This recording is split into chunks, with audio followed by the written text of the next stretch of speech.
Bueno, finalmente arribamos a la unidad número 4 del seminario Metodología en Investigación, unidad que tiene el propósito de pensar, como su título lo indica, en torno de los estudios culturales. Pensar básicamente y reflexionar acerca de trabajos que abordan distintas temáticas propias del campo.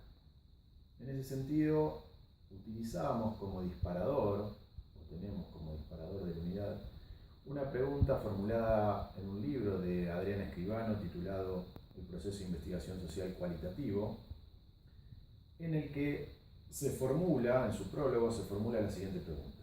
¿Es posible enseñar a investigar sin incluir la lectura crítica de otras investigaciones? Obviamente, investigaciones ya concluidas y publicadas. La respuesta a la que arribamos es que no, es que efectivamente existe un vínculo inescindible entre el proceso de investigación y la lectura crítica de trabajos investigativos de autores, investigadores que en el campo de los estudios culturales o en el más amplio abanico de las ciencias sociales y humanas han desplegado, producido distinto tipo de investigaciones.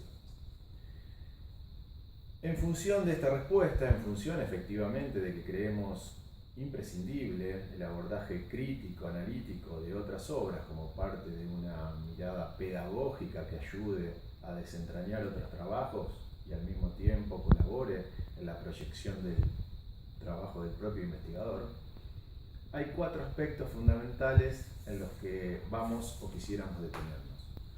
Por un lado, la lectura crítica de estas investigaciones buscará captar la estructura de trabajo y el pensamiento desplegado por los autores. El punto 2 tenderá a establecer el tipo de articulación conceptual que estos trabajos proponen.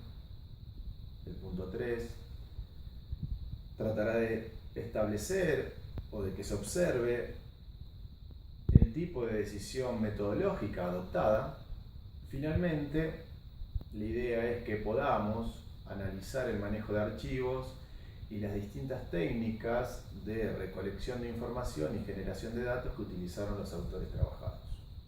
Sobre esa base, con la expectativa efectivamente de que podamos, a partir del abordaje de distintos tipos de entradas analíticas y de autores cuyas investigaciones provienen o derivan de campos disciplinares muy diversos, es que nos proponemos efectivamente llevar adelante una crítica analítica, interpretativa de obras de gran valor en el campo de la historia cultural, en el campo de la sociología de la cultura, en el campo de la crítica literaria. Por ejemplo, vamos a analizar, entre otras, la clásica obra de Carlos Ginzburg, el historiador Carlos Ginzburg, titulada El queso y los gusanos. Dicho trabajo se proponía, como sabemos, dar cuenta de los comportamientos y las actitudes de las clases o los sectores subalternos en el siglo XVI. Ahora bien, la pregunta o esa indagación historiográfica propia del campo de la historia cultural invita a reflexionar acerca de las fuentes con las que trabajó Ginzburg, cuáles son los problemas de archivo que debió sortear Ginzburg para poder efectivamente determinar o interpretar cuestiones relacionadas a comportamientos y actitudes de los sectores subalternos en el siglo XVI.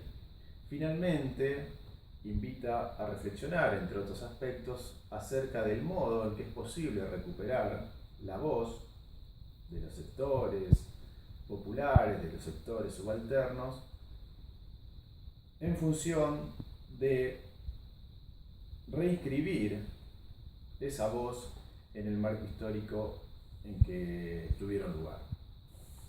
Otro trabajo, también a modo de ejemplo, pero que nos servirá como disparador para pensar cuestiones de orden estrictamente metodológico, es, por ejemplo, el de Leonora Alfuch, titulado El espacio biográfico, dilemas de la subjetividad contemporánea.